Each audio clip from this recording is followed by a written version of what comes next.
로마서 9장 1절부터 3절.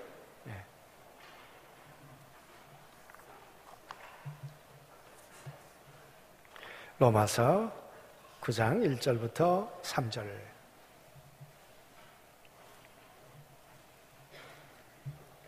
짧은 성경 구절이니까요, 다 같이 합독하시도록 그렇게 하겠습니다. 내가 그리스도 안에서 참말을 하고 거짓말을 아니하노라. 나에게 큰 근심이 있는 것과 마음에 그치지 않는 고통이 있는 것을 내 양심이 성령 안에서 나와 더불어 증언하노니, 나의 형제 곧 골육의 친척을 위하여 내 자신이 저주를 받아 그리스도에게서 끊어질지라도 원하는 바로다. 아멘. 금요일날 저녁에 제가 저 뒤에서 맨 뒤에 앉아서 기도하고 있는데요, 우리 김태현 목사님 둘째하고 셋째가 들어왔어요. 그러더니 불이 다 꺼져 있고 요 앞에만 켜 있었거든요. 그랬더니 이쁘다. 그래요. 그러더니 저게 뭐래? 그러니까 이제 막내가 이제 영어 잘 모르니까 저거 예수님하고 함께 가자는 얘기야. 여러분, with란 말이 함께란 말이고 지저스란 말이 예수님이란 말이잖아요. 그래서 예수님과 함께 가자. 아멘 안 하시네요? 예. 여러분, 우리 교회가 가지고 있는 가장 큰 주제 하나가 있다면 예수님과 함께 가는 거죠. 이 땅에 오신 예수님 우리가 모시고 하나님 자녀가 되는 거고요. 그 예수님 때문에 십자가에 의해서 우리 죄 문제를 해결하는 거고요. 그리고 그 예수 그리스도와 함께 살아나서 부활하신 예수님과 함께 이제 부활을 향해 가는 거고요. 그뿐만 아니라 예수님이 우리보다 먼저 내가 아버지께로 돌아가겠노라 그렇게 말씀하셨는데, 그 예수님 손 붙들고 우린 하나님께로 함께 갈 것을 믿습니다. 그뿐만 아니라 다시 오실 예수 그리스도, 그분을 만나서 우린 영원히 그분과 함께 하나님의 나라를 누리게 될 줄로 믿습니다. 그래서 이번 방송도 한다 그러고, 그래서 강단을 이렇게 꾸며보았어요. 그래서 예수님과 함께 보실 때마다 우리 자신도 기도하지만 또 우리 모든 나라와 민족을 위해서도 예수님과 함께 갈 수 있도록 기도해 주셨으면 좋겠습니다. 오늘 로마서 9장 이야기 보면서 바울은 슬퍼하고 있어요. 큰 슬픔이 있대요. 큰 번민이 있대요. 큰 고통이 있대요. 뭐가 그를 그렇게 큰 슬픔 가운데 빠뜨렸을까? 무엇이 그를 번민하게 했을까? 무엇이 그 가슴을 고통스럽게 했을까? 하나님은 그를 고통스럽게 하시려고 구원해내셨는가? 하나님 모르고 살아갔던, 예수님 모르고 살아갔던 그 사울을 은혜로 찾아와 만나 주셨잖아요. 그 예수님과 함께 살아가는 삶이 기쁘고 즐겁고 화목하고 행복하다고 했는데, 오늘 왜 9장에 들어와서는 바울은 큰 슬픔이 있다고 하는가, 그 말이에요. 여러분, 왜일까요? 가난이 너무 힘들었을까요? 선교한다는 것이 너무 지쳤을까요? 외롭고 쓸쓸하고 이제 인생의 노년, 이 로마서를 58년경에 썼다 그러니까 그 바울이 죽을 날이 얼마 안 남았거든요. 세상 떠날 날이. 그러다 보니까 노년에 외로움을 탔을까요? 왜 그랬을까요? 왜 바울은 슬퍼하고 있는 걸까, 그 말이.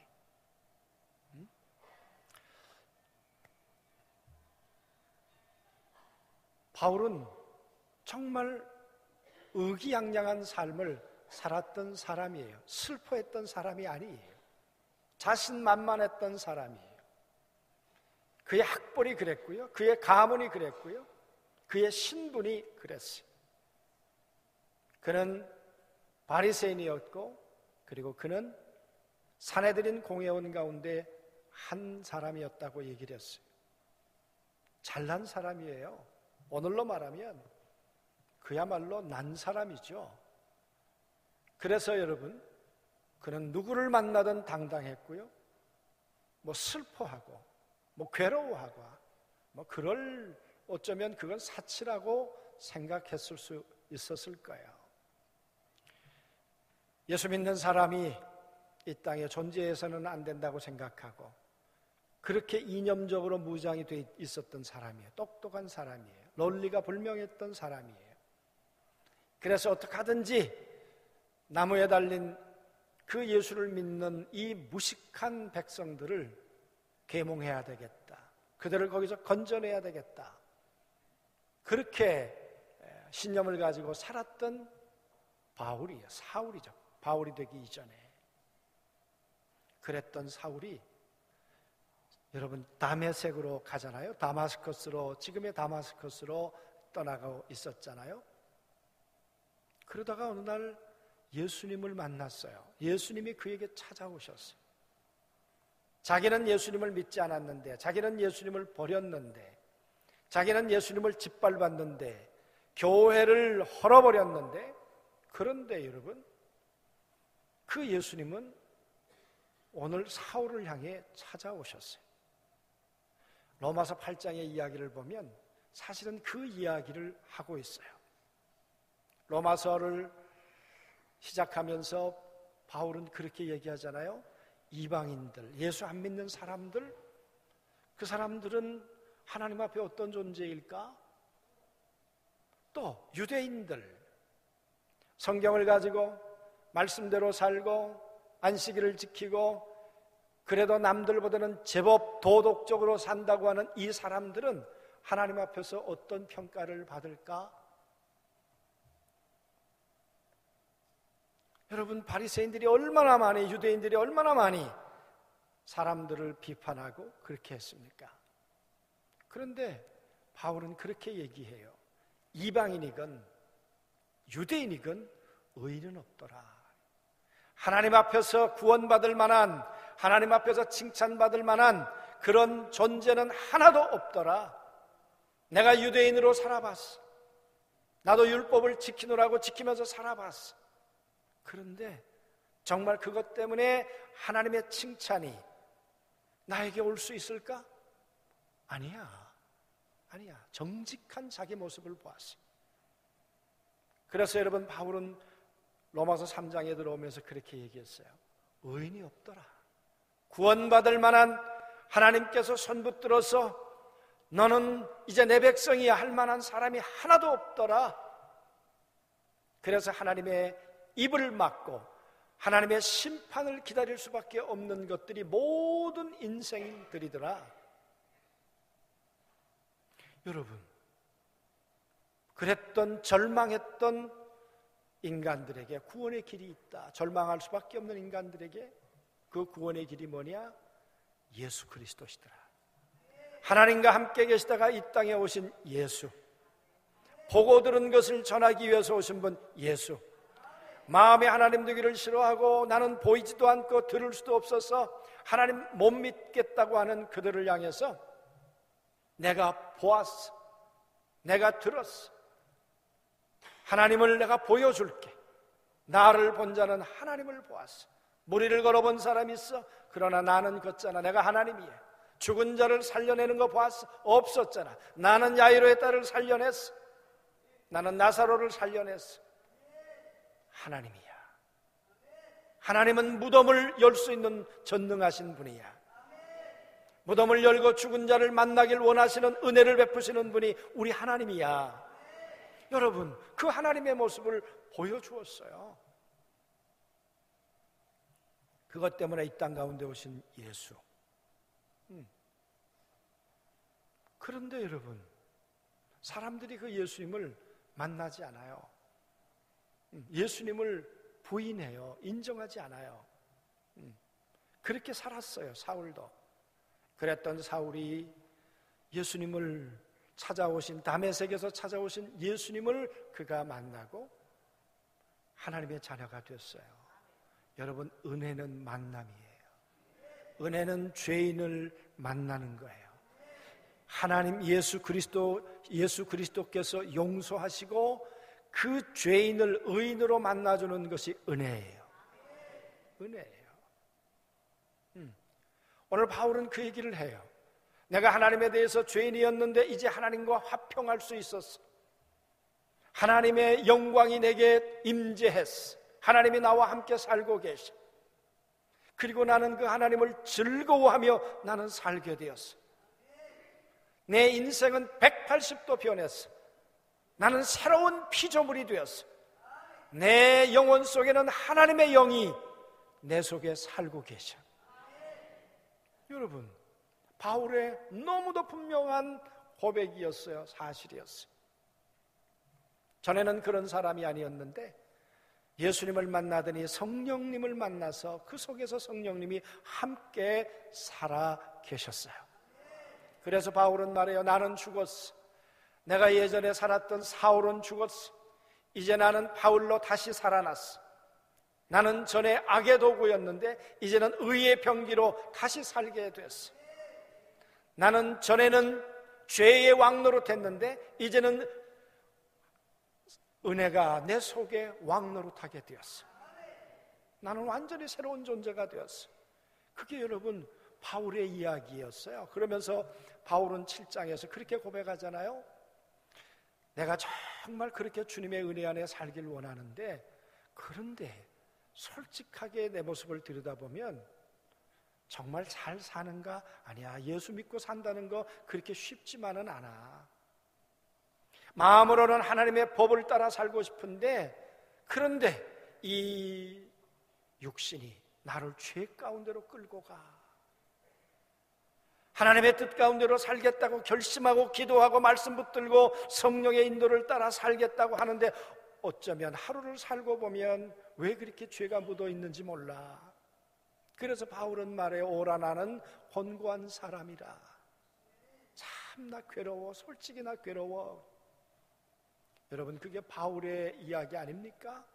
그랬던 바울이 로마서 8장에 들어오면서 나에게 희망이 생겼어. 이 죄와 사망의 법에서 내가 해방받았어. 내가 예수 그리스도 안에 들어가기만 하면 예수 그리스도 때문에 내가 정죄받지 않는다는 것을 알게 되었어. 아, 주님이 그런 분이셨어. 그러면서 말하기를 바울은 내가 연약해서 할 수 없는 것을 내 안에 계신 성령님이 그걸 이루시도록 도와주고 계셔. 그래서 바울은 로마에 있는 성도들에게 그렇게 말하고 있어요. 그리스도의 영이 없으면 하나님의 사람이 아니니라. 나는 전에 그리스도의 영이 없었어. 그런데 내가 예수님을 은혜로 만나고 난 다음에 그리스도의 영이 내 안에 임재하시게 되었어. 그 성령님이 내 안에 계시는데 머물고만 계시는가? 아니었어요. 그 성령님은 때론 나 때문에 울기도 하세요. 내가 하나님의 뜻대로 하나님의 생각대로 살지 않을 땐 그 성령님은 내 안에 계시면서 탄식하세요. 속상해하세요. 그래서 바울은 말할 수 없는 탄식으로 나를 위해서 기도해 주시는 그 성령님이 내 안에 계셔. 그분이 힘이야. 그분이 능력이야.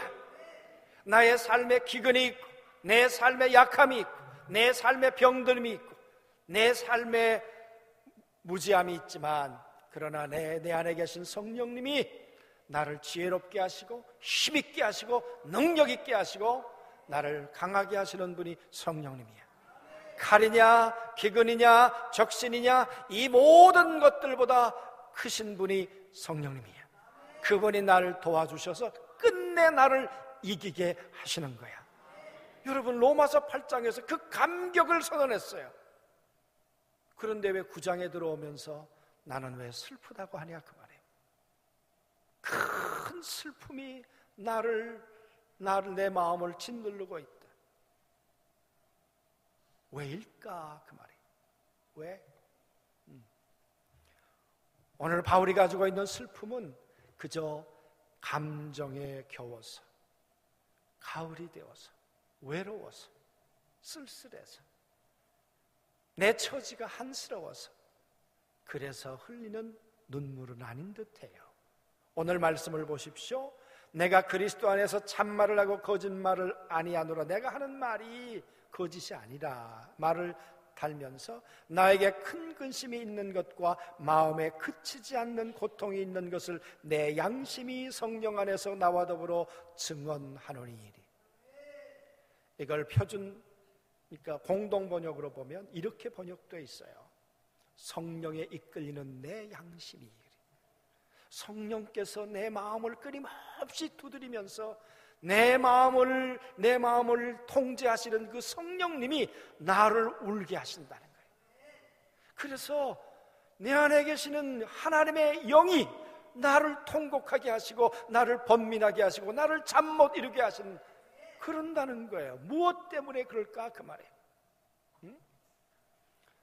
바울의 양심이 선할 수도 있겠죠. 아니에요. 바울의 양심이 아니라 그 안에 역사하시는 바로 하나님의 거룩한 성령이 그를 울게 하는 거예요. 성령님이. 여러분, 우리가 사무엘상을 읽어 내려가다 보면 사울이라고 하는 사람이 다윗 때문에 너무너무 어려움을 겪죠. 만나지 말아야 될 만남인데 너무너무 그 만남 때문에 괴로웠어요. 사울과 이 다윗 속엔 은혜가 실종됐어요. 여러분, 은혜는 만남이지만 은혜가 없으면 고통이고 이별인 거예요. 사울과 다윗의 만남이 그랬어요. 사울은 자기의 정치적 입지가 두려웠어요. 다윗이 만만이요, 사울은 천천히라고 했거든요. 그러니까 여러분, 정치적 라이벌로 느끼기 시작했어요. 내 사위이기 전에. 그래서 어떻게 하면 저를 죽일까 생각했죠. 몇 번을 죽이려고 했잖아요. 그러다가 엔게디라고 하는 광야에서 그를 죽일 기회가 다윗에게 있었어요. 사울이 볼일을 보기 위해서 옷을 벗어났겠죠. 그 옷에는 찌질이라고 하는 옷단술이 달려 있어요. 그것은 613개를 상징하는 율법을 상징해요. 유대인들은 지금도 달고 다녀요. 지금도 청바지에도 달고 다녀요. 여러분, 그걸 다윗이 잘라왔어요. 그 이야기는 죽일 수 있었는데 안 죽였다는 거예요. 그러면서 말해요. 내 양심은 죽이고 싶었다. 나는 너를 죽이고 싶었다. 그런데 마음에 찔려. 그 말은 성령께서 내 마음을 계속 두드리시면서 나는 죽이고 싶은데 성령님은 아니야. 성령님이 내 마음을 끊임없이 흔들어 주셔서 내가 당신에게 그렇게 할 수 없었다 그 말이에요. 사울에게 은혜를 베푼 것은 다윗의 양심이나 인격이 아니라 다윗을 통제했던 거룩한 성령님이세요. 여러분, 성령님은 우리 안에 들어와 계셔서 머물러 계시는 걸로 만족스러워하지 않으세요? 우리를 다스리고 싶어 하세요. 우리를 통치하고 싶어 하세요. 오늘 다윗은 그 성령의 통치를 받고 있는데 그 성령님이 나로 하여금 눈물샘을 자극하는 거예요. 울게 하시는 거예요. 왜? 3절에 그는 눈물의 이유를 그렇게 말해요. 나의 형제 곧 골육의 친척을 위하여 내 자신이 저주를 받아 그리스도에게서 끊어질지라도 원하는 바로다. 왜 그가 울고 있습니까? 왜 성령께서 그로 하여금 통곡하게 하십니까? 골육 친척이 아직 내가 만난 예수를, 내가 경험한 예수를, 그 은혜를 그가 모르고 있는 거예요. 은혜는 죄인이었는데 의인으로 만나는 만남인데 그 은혜를 모르니까 예수 그리스도의 십자가하고는 영원한 결별이에요. 나는 부활의 산 소망이 있는데 그들에게는 부활의 소망이 없어요. 있다고 생각하는 건 착각이에요. 그러니까 여러분, 바울의 가슴 속에서는 성령이 내 영혼들을 어떡할래? 그 영혼들을 어떡할래? 그 동족들을 어떡할래? 그 골육 친척들을 어떡할래? 너만 구원받으면 그러면 된 건가? 그 이유 때문에 성령님이 바울의 마음을 끊임없이 두들기고 계셨단 말이에요. 그래서 바울은 웃을 수 없었어요. 내가 구원받은 이 감격이 내게 있지만, 그러나 저 깊은 곳에서 성령께서 또 나로 하여금 울게 하시는 이유 있는 울음이 바울에게는 있었다, 그 말이에요. 사랑하는 성도 여러분, 우리는 예수 그리스도를 믿는 하나님의 사람이에요. 하나님의 사람에게는 바울에게 임했던 거룩한 성령님이 함께 임재해 계신 것을 믿어요. 그 예수 그리스도가 우리 안에 성령으로 계시면서 너는 하나님의 사람이야, 우리의 영으로 더불어 너는 하나님의 자녀야, 인 것을 성령이 우리 가운데 증거해 주신다 그랬어요. 그래서 하나님을 향해서 아바, 아버지라 부를 수 있는 그 은혜를 우리 가운데 허락해 주신다 그랬어요. 얼마나 감사한 일이에요. 전에는 원수였는데 이제는 하나님은 아버지고 예수님을 나의 구주로 고백할 수 있잖아요. 여러분, 그런데 내 안에 계신 성령님은 그걸로 만족하지 않으세요. 우리가 울기를 원하세요. 누구 때문에? 아직도 그리스도 밖에 있는 골육 때문에, 친척들 때문에. 여러분, 은혜는 만남이라 그랬어요. 이번 명절이 만남이잖아요. 만남을 위해서 얼마나 많은 사람들이 지금 고향으로 갔어요. 뭐 때문에 만나러 가요? 부모님에 대한 은혜 때문에 만나기 위해서 가는 거예요. 은혜를 갚기 위해서, 만나기 위해서 가는 거예요. 여러분, 자식을 내 부모에게로 오게 하는 것은 은혜였어요. 그를 낳고 그를 기르고 그를 위해 수고한 은혜였어요. 그 은혜를 기억하고 부모와 자식이 만나는 거예요. 그래서 은혜는 만남이에요. 그 은혜가 없으면 여러분, 부모와 자식 간에도 남남이에요. 사람과 사람이 남남이 되는 거예요. 그래서 은혜는 부모와 자식도 만나게 하고요, 사람과 사람이 만나도록 하는 하나님의 축복이에요. 여러분, 은혜 가운데 우리가 부모도 만나고 나에게 은혜 주신 분들을 또 만나서 같이 기쁨을 나누는 것이지만, 우리가 은혜 가운데 만나야 할 분이 계세요. 예수 그리스도예요. 그분을 통해 죄인이 의인되는 거예요. 그분의 은혜를 통해 멸망의 자식이 여러분 생명의 자식이 되는 거예요. 심판을 받아야 되는데 심판을 받지 않는 하나님의 사람이 되는 것이에요. 여러분, 은혜가 우리의 모든 삶을 바꿔놓잖아요. 그런데 여러분, 육신의 만남으로 이 명절을 끝내야 하는 그런 사람들이 우리가 만났지만, 그저 육신적으로 즐겁고 먹고 마시는 걸로 끝나고 돌아올 때 우리 마음속에 왠지 허전함이 있잖아요. 그건 성령께서 흘리는 눈물이에요. 이건 아닌데, 내 어머니도 예수 그리스도를 믿어서 우리가 여기서 만나는 것이 아니라 이 땅 떠나 하나님의 나라에서도 영원히 만남을 가져야 하는데, 이 땅에서 명절을 통해 만난들 몇 번이나 만나겠어요? 우리의 영원한 명절은 이 땅을 떠나 하나님 앞에서도 우리가 만남을 이어져 가야 하는데, 그래서 여러분, 은혜 안에 이번 명절에 사랑하는 형제 가족도 만나지만, 여러분, 우리의 만남은 하늘나라에서도 이어져 영원한 만남이 되기를 원합니다. 그래서 성령으로 거듭난 우리에게는 혹 믿지 않는 권육 친척을 만날 때 우리의 속으로 흘리는 눈물이, 성령께서 울게 하시는 눈물이 분명히 있을 거란 말이죠. 그래서 속으로 눈물은 기도가 되고 중보가 되어서, 하나님, 우리 동서가 내년에는 예수 믿었으면 좋겠습니다. 내년에 이곳에 와서 함께 하나님을 예배하는 자리였으면 좋겠습니다.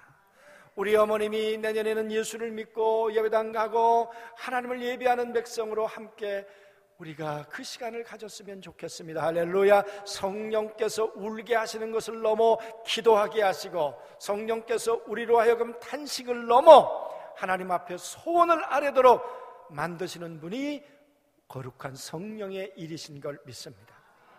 여러분, 성령께서 우리를 향해 울게 하시면 그냥 성령의 눈물로 끝날까요? 아니에요. 여러분, 거룩한 성령이 우리를 울게 하시면 반드시 성령님은 응답하실 걸 믿습니다. 다윗이라고 하는, 아니 바울이라고 하는 사람 생각해 보세요. 이 권력 진척을 가슴에 품고 로마를 품고 그렇게 눈물을 흘렸어요. 누가 알았겠어요? 왜 우는지, 왜 번민하는지 누가 알았겠어요? 그런데 하나님께서는 그 눈물을 기억하셨어요. 하나님께서는 그 눈물의 색깔을 구별하셨어요. 그리고는 바울을 인도하셨잖아요. 그 로마에 갈 수 없는 그를 죄인의 몸이지만 배를 타고 갈 수 있도록 하시고, 배를 타고 가는 동안 참 풍랑을 만나서 다 파산당해야 하는데 그 모든 일들을 정리하게 하나님께서 하셨고, 그 일을 통해 바울을 높이 들려주셨어요. 할렐루야, 아멘. 그래서 로마에 도착하니까요, 그 소문이 나가지고요, 전부 다 바울을 만나기 위해서 갔어요. 바울이 도착했던 그 도시가 어디냐 그러면 로마의 군인들이 전쟁을 하고 이기고 돌아올 때 개선문을 세워놓던 거기란 말이에요. 여러분, 죄인이 돌아오는데 그 도시에 거기 쓸 줄이야 누가 알았겠어요? 하나님은 그의 눈물을 승리로 만들어 주셨어요. 그리고 로마의 감옥에 갔지만 로마의 감옥에 여러분 갇혀 있는 게 아니라 가택연금을 했어요. 그래가지고 누구든지 만날 수 있었어요. 오는 사람들을 다 오라 그래가지고 그들에게 하나님의 나라를 전파하니, 할렐루야, 아멘. 그를 금하는 자가 없더라. 왜일까요? 그의 영혼들을 향해서 울었던 눈물을 하나님이 마중물로 삼아서 그의 길을 인도하시고 그의 길을 열매 맺게 하신 줄로 믿습니다. 여러분, 그의 눈물은, 성령께서 울게 하시는 그 눈물은 이 땅에서만 끝날까요? 요한계시록 21장은 우리가 이 땅 떠나 보지 못했지만 듣지 못했지만 우리 모두가 입성하게 될 하나님의 나라를 이렇게 설명하고 있습니다. 하나님이 우리와 함께 계시니. 여러분, 우리가 면류관을 얻을 수 있죠. 우리가 상을 받을 수 있죠. 아니요, 면류관 상 중의 상은 그 전능하신 하나님이, 내 눈물을 기억하시는 하나님이 나와 함께 살아주시는 거예요. 그 함께 살아주시는 주님이 이렇게 말씀하세요. 눈에 눈물을 닦아주시니. 성령으로 울게 하셨던 그 눈물을 하나님이 기억하셨다가 내 눈에 그때 눈물이 뜬 거 내가 기억해. 네가 흘렸던 가슴앓이를 난 기억하고 있어.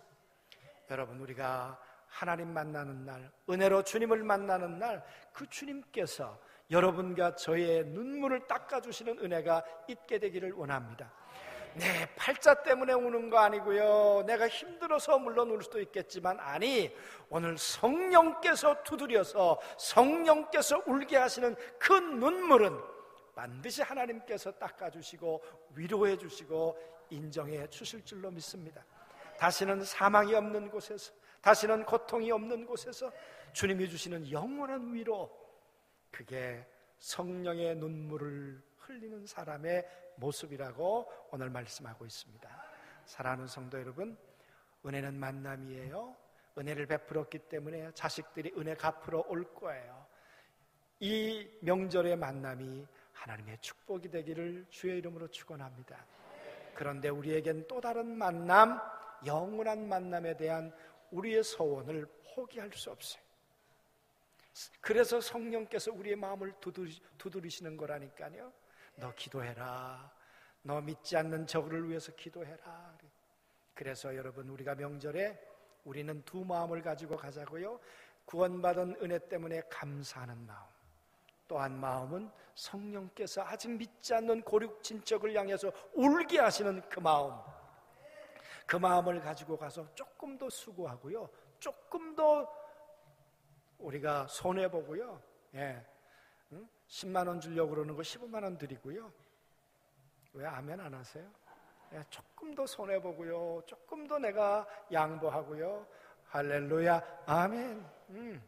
그게 다 이 눈물만 가면 안 돼요. 그 눈물과 함께 돈도 가야지. 눈물과 함께 선물도 가야지. 믿지 않는 사람들은 눈물에 감동하나요? 여러분 돈 봉투에 감동해요. 가서 그렇게 수고하고 그렇게 섬기고 그렇게 심고 오면 반드시 하나님은 언젠가 열매 맺게 하고 아름다운 역사가 있게 하실 줄로 믿습니다. 사랑하는 모든 성도들의 가정에 이런 은혜가 넘치시게 되기를 주의 이름으로 축복합니다. 아멘.